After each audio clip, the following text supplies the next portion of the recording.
Assalamualaikum warahmatullahi wabarakatuh.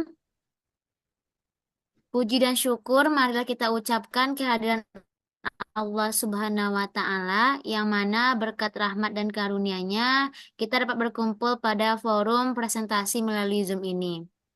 Yang sama-sama kita hormati dosen pengampu struktur dan fungsi hewan, yaitu Ibu Firda Azara SPD MSI, dan teman-teman yang hadir pada saat ini.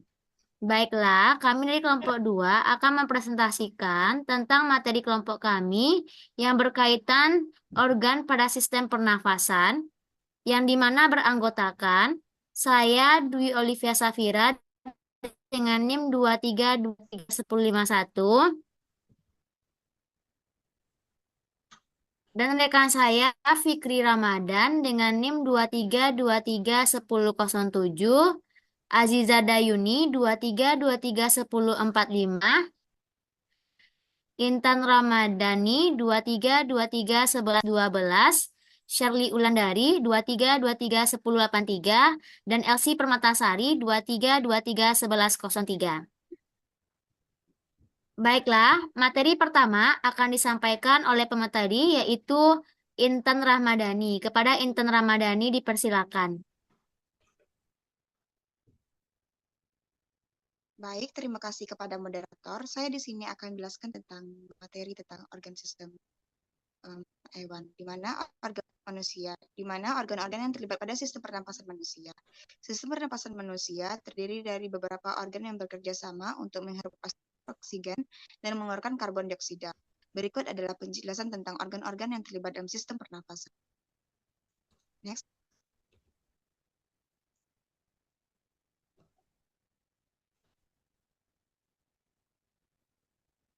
Yang pertama itu ada hidung, di mana organ hidung merupakan tempat masuknya udara ke dalam sistem pernapasan.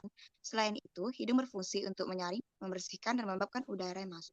Sel-sel rambut halus dalam hidung membantu menangkap partikel debu dan mikroorganisme yang bisa merusak saluran pernafasan dengan bantuan lentik, di mana teman-teman bisa melihat struktur hidung tersebut pada gambar ini. Next, moderator.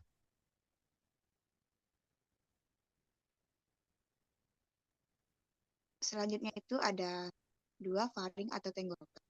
Tenggorokan atau faring adalah saluran udara dan makanan yang berfungsi sebagai titik pertemuan antara saluran pernafasan dan saluran pencernaan. Bagian ini memungkinkan kita untuk mengarahkan udara ke saluran pernafasan dan makanan ke saluran pencernaan. Next, moderator.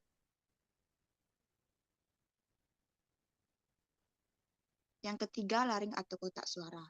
Bagian sistem pernafasan yang mengandung pita suara bernama laring.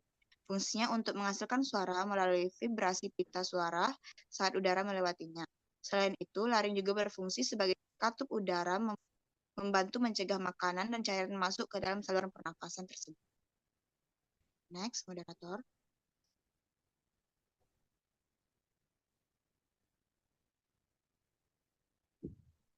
Yang keempat itu ada trakea atau saluran nafas. Saluran udara ini menghubungkan laring atau kotak suara dengan bronkus yang masuk ke dalam paru-paru. Trakea merupakan cincin tulang rawan yang melapisi dindingnya. Cincin tulang rawan ini menopang struktur trakea selama proses inspirasi. Hal ini menjaga saluran udara tetap terbuka sehingga aliran udara tetap lancar. Baik, saya kembalikan kepada moderator. Baiklah, materi selanjutnya akan saya jelaskan sendiri. Kelima itu bronkus. Bronkus adalah cabang-cabang trakea yang memasuki paru-paru. Saluran ini kemudian bercabang menjadi bronkiolus yang lebih kecil. Bronkus dan bronkiolus membawa udara ke dalam paru-paru. Keduanya juga dilengkapi dengan rambut halus dan lender yang berfungsi membersihkan udara dari partikel asing. Yang keenam yaitu bronkiolus. Fungsinya sebagai cabang terkecil dari bronkus yang meneruskan udara ke alveolus di paru-paru. Bisa teman-teman lihat melalui gambar yang kami tampilkan di PPT. Next, moderator.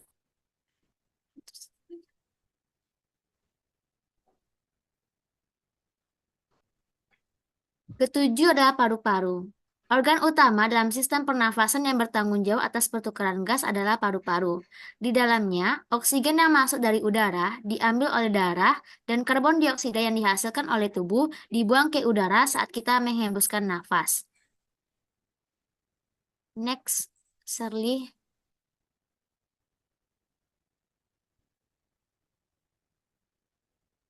Selanjutnya adalah alveolus atau alveoli.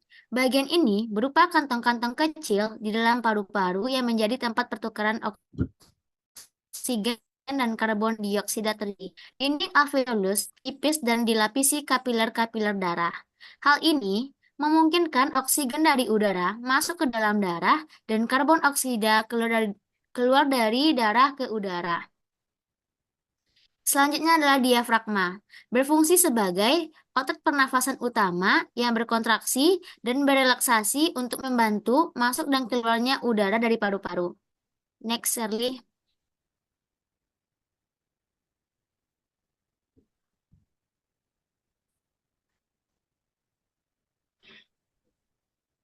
Selanjutnya, mekanisme sistem pernafasan pada manusia. Pertama, diafragma. Diafragma adalah otot utama yang terlibat dalam pernafasan. Ini adalah otot berbentuk cekung yang terletak di antara rongga dada dan rongga perut. Fungsi diafragma dalam proses pernafasan meliputi ada inspirasi dan ekspirasi.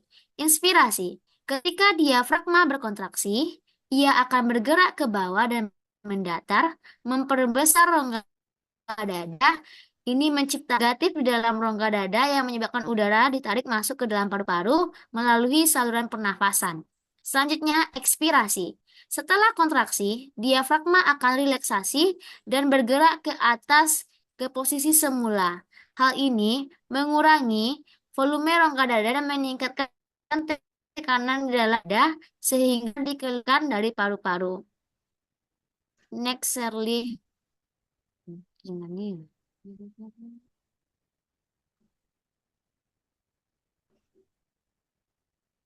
Selanjutnya, pernafasan perut. Peran otot perut dalam pernafasan terutama terkait dengan proses eksalasi. Meskipun perut tidak secara langsung terlibat dalam proses insalasi, ia memiliki peran penting dalam membantu mengeluarkan udara dari paru-paru. Ada dua tahap, yaitu inspirasi dan ekspirasi. Inspirasi, diafragma berkontraksi dan turun, volume rongga dada meningkat, tekanan udara di dalam rongga dada menurun, udara masuk ke paru-paru. Sedangkan proses ekspirasi, diafragma relaksasi dan naik ke posisi semula, volume rongga dada menurun, tekanan udara di dalam rongga dada meningkat, udara dikeluarkan dari paru-paru. Baik, sekian materi dari saya. Selanjutnya kepada materi 3, dipersilakan. Oke, materi selanjutnya akan saya lanjutkan, yaitu mengenai sistem pernafasan pada hewan vertebrata. Nah, pada hewan vertebrata ini terbagi menjadi 5, yaitu ada pisces, amfibi, aves, mamalia, dan reptil. Baik, yang pertama saya akan membahas mengenai pisces. Ikan bernafas menggunakan insang. Insangnya itu berbentuk lembaran-lembaran tipis berwarna merah muda dan selalu lembab. Nah, insang pada ikan ini terdapat pada sebelah kiri dan kanan di kepala ikan. Untuk proses pernafasan pada ikan ini, yang pertama yaitu membuka dan menutup mulut secara bergantian dengan membuka dan menutup tutup insang. Lalu yang kedua, pada saat mulut membuka, air masuk ke dalam rongga mulut, sedangkan tutup insang menutup. Lalu yang ketiga, oksigen yang terlarut dalam air masuk berdifusi ke dalam pembuluh kapiler yang terdapat dalam insang. Yang keempat, pada waktu menutup, tutup insang membuka dan air dari rongga mulut keluar melalui insang. Dan bersamaan dengan keluarnya air melalui insang, karbon dioksida dikeluarkan. Nah, yang terakhir yaitu pertukaran oksigen dan karbon dioksida terjadi pada lembaran insang.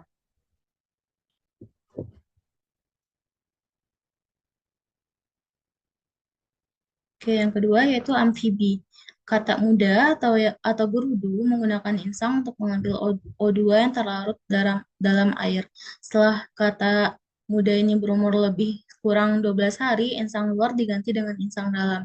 Setelah dewasa, katak bernafas menggunakan selaput rongga mulut, paru-paru, dan kulit. Nah, pada katak, oksigen berdifusi yaitu melalui selaput rongga mulut, kulit, dan paru-paru.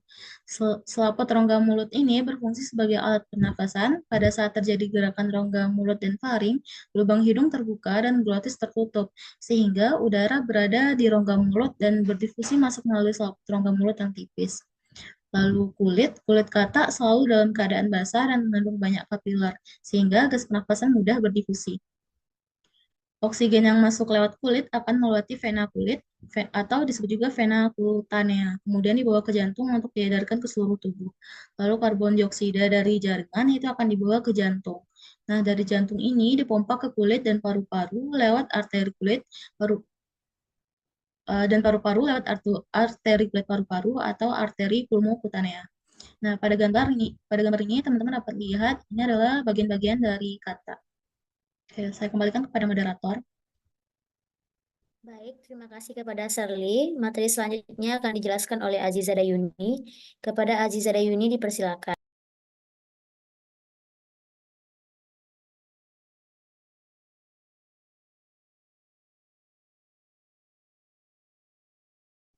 Bagian yang ketiga adalah apes. Pada burung, tempat berdifusinya gas pernapasan hanya terjadi di paru-paru.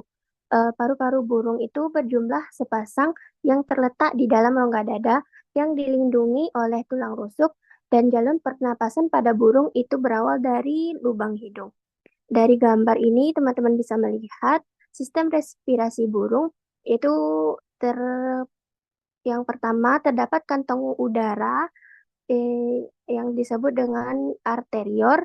Yang di bawah kantong udara arterior itu terdapat kantong udara preterior dan trakea, kemudian udara masuk. Dan yang bagian ekspirasinya itu udara keluar, bagian paru-paru, kemudian udara keluar dari saluran pernapasan burung. Next.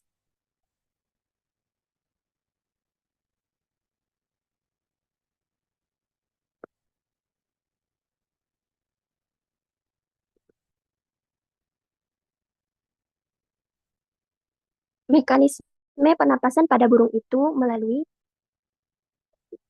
dua tahap. Yang pertama itu inspirasi. Inspirasi ini disebabkan adanya kontraksi otot antar tulang rusuk atau interkostal, sehingga tulang rusuk itu bergerak keluar dan tulang dada bergerak ke bawah. Dan burung menghisap udara dengan cara memperbesar rongga dadanya, sehingga tekanan udara di dalam rongga dada menjadi lebih kecil yang mengakibatkan masuknya udara dari luar. Yang kedua adalah ekspirasi. Ekspirasi ini terjadi apabila otot interkostal relaksasi, maka tulang rusuk dan tulang dada kembali ke posisi semula. Sehingga rongga dada mengecil dan tekanan yang menjadi lebih besar dari tekanan di udara luar. Akibatnya udara dari paru-paru yang kaya akan karbon dioksida pun keluar. Next.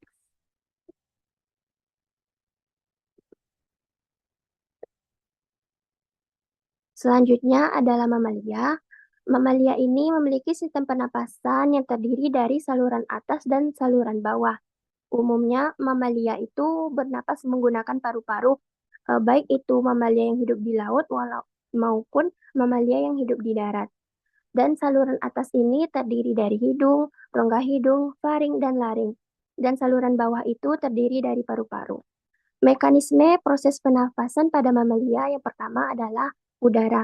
Udara dihangatkan dan dilembabkan di rongga hidung. Yang kedua, udara mengalir ke faring, trakea, dan paru-paru.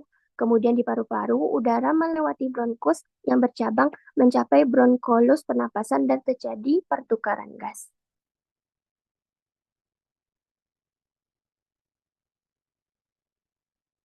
Yang kelima adalah reptil. Paru-paru reptil ini berada dalam rongga dada dan dilindungi oleh tulang rusuk.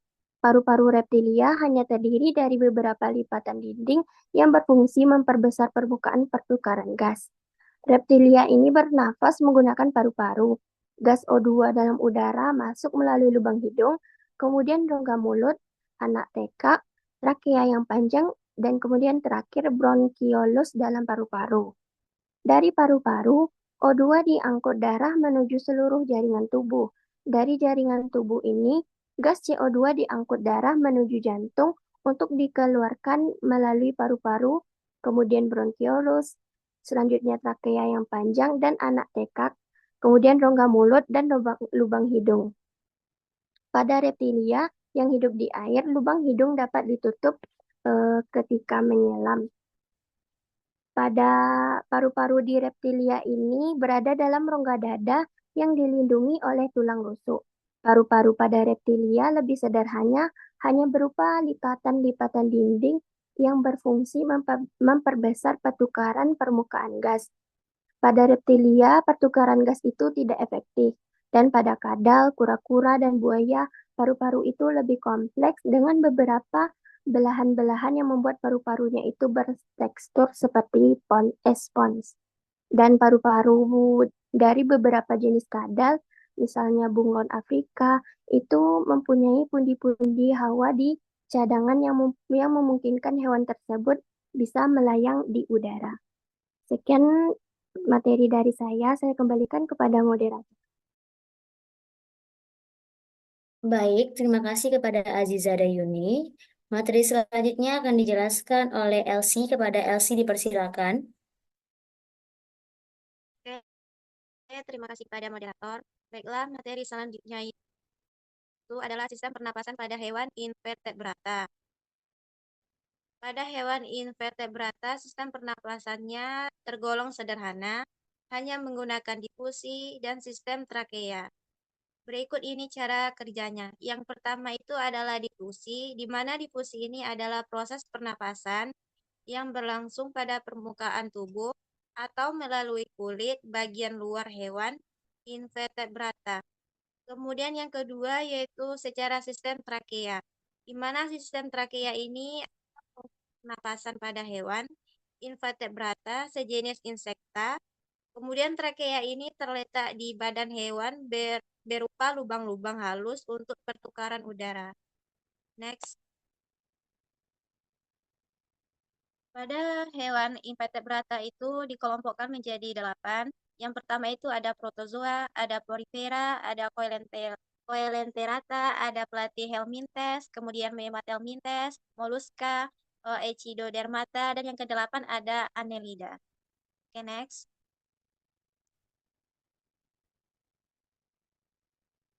Yang pertama itu ada protozoa. Protozoa ini adalah amoeba atau parasium bernapas menggunakan permukaan tubuhnya. Oksigen masuk dengan cara menembus membran sel menuju sitoplasma. Difusi dan gerakan sitoplasma akan mengantarkan oksigen menuju mitokondria. Pada parisium, alat getarnya atau disebut juga dengan silia juga membantu pernapasan. Dengan menggerakkan alat getarnya, air di sekitarnya akan bergerak. Ini membantu penyediaan oksigen secara terus-menerus. Saat amoeba bernapas, konsentrasi oksigen dalam sel semakin berkurang atau rendah. Sedangkan sisa metabolisme yang berupa karbon dioksida di dalam sel semakin tinggi konsentrasinya. Oke, next.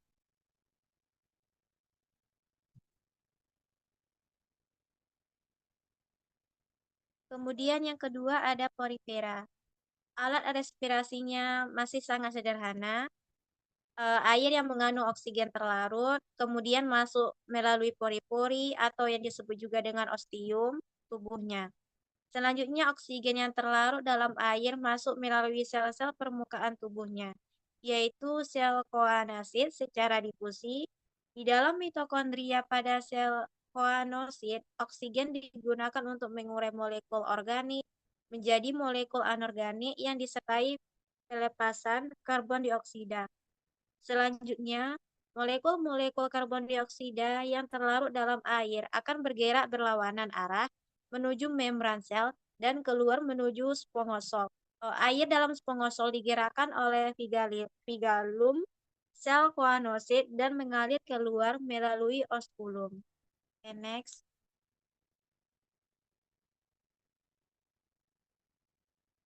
Yang ketiga itu ada coelentera.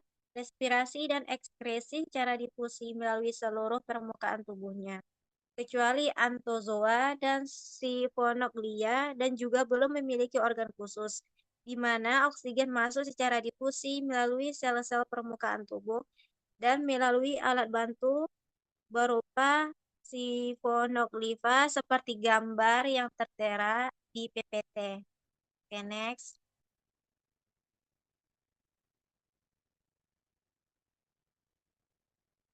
Kemudian yang keempat ada platimites. Platimites ini bisa juga kita sebut dengan cacing, di mana cacing biasanya hidup di daerah yang lembab. Hal ini dilakukan supaya kulit cacing selalu lembab.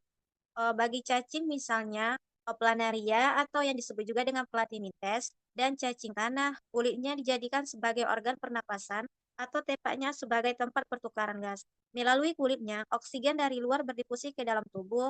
Kemudian hemoglobin yang terkandung dalam darah akan mengikat oksigen tersebut untuk dialirkan ke seluruh tubuh.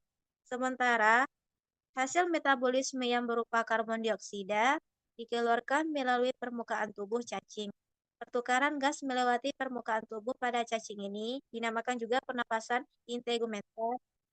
Platyhelminthes ini bentuknya seperti gambar yang ada di PPT. Oke, sekian materi yang bisa saya sampaikan. Saya kembalikan kepada Baik, moderator. terima kasih kepada Elsie Permatasari. Materi selanjutnya akan dijelaskan oleh Fikri Ramadan. Baik, terima kasih kepada moderator. Saya akan menjelaskan lanjutan dari materi sebelumnya. Yang kelima itu Nemathelminthes. Nematos benang dan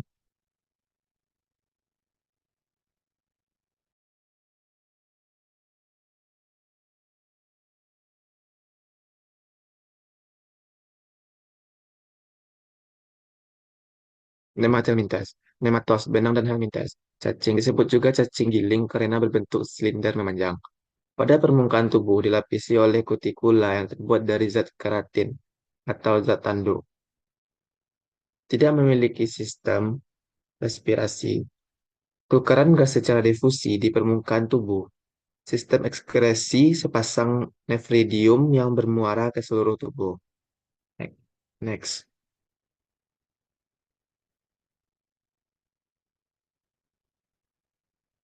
Yang keenam itu moluska. Abalon atau Halios asinina memiliki sepasang insang dalam sebuah rongga mental di bawah deretan lubang pada cangkang.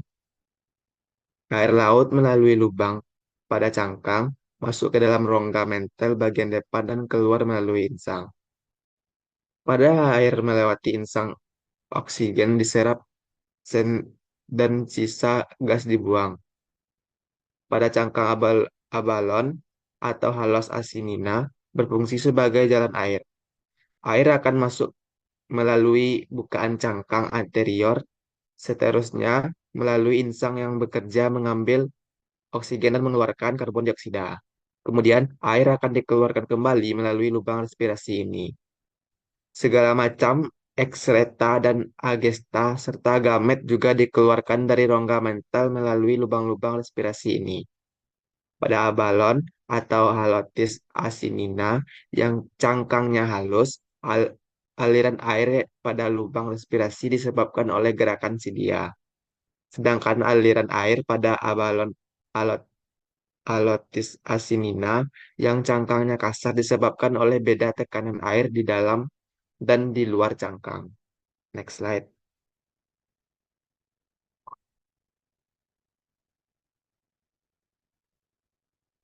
Yang ketujuh yaitu echinodermata.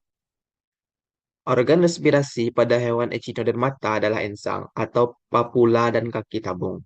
Papula merupakan organ respirasi yang utama.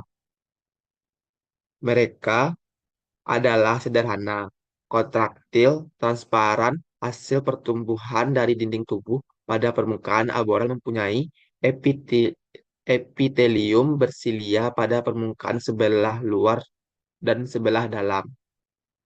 Itu merupakan derivat lanjut dari coelom dan sisa lumennya berhubungan langsung dengan coelom. Pertukaran oksigen dan karbon dioksida terjadi di antara air laut dan cairan tubuh dari insang-insangnya. Silia pada Telium mempunyai peranan vital dalam menggerakkan cairan coelom dan dalam menciptakan air untuk pernapasan keluar masuk dalam air laut. Di samping dindingnya yang tipis, kaya akan percabangan dan bagian tubuh lembab, juga bertindak sebagai organ-organ respirasi. Next.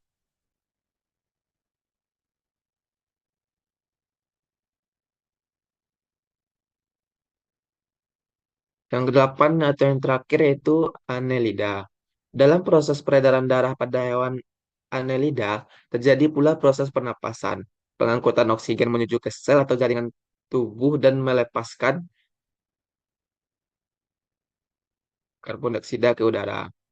Darah yang mengandung oksigen akan masuk kembali ke dalam jantung. Cacing tanah melakukan pernapasan dengan organ kulit.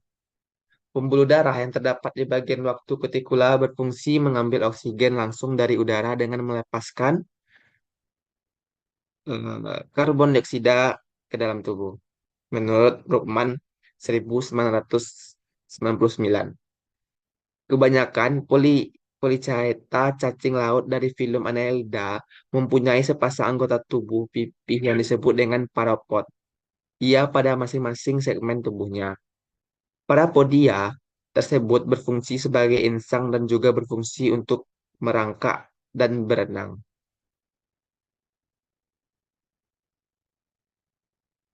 Eh, Cukup sekian dari materi dari saya kembalikan kepada moderator. Baik, terima kasih kepada Fikri Ramadan yang telah menyampaikan materi terakhir. Maka berakhir pula presentasi kita mengenai pernapasan pada manusia dan hewan. Bagi teman-teman yang ingin bertanya atau memberikan kritik dan saran, silakan di forum diskusi di e-learning. Mohon maaf apabila ada kesalahan dari kelompok 2. Kami ucapkan.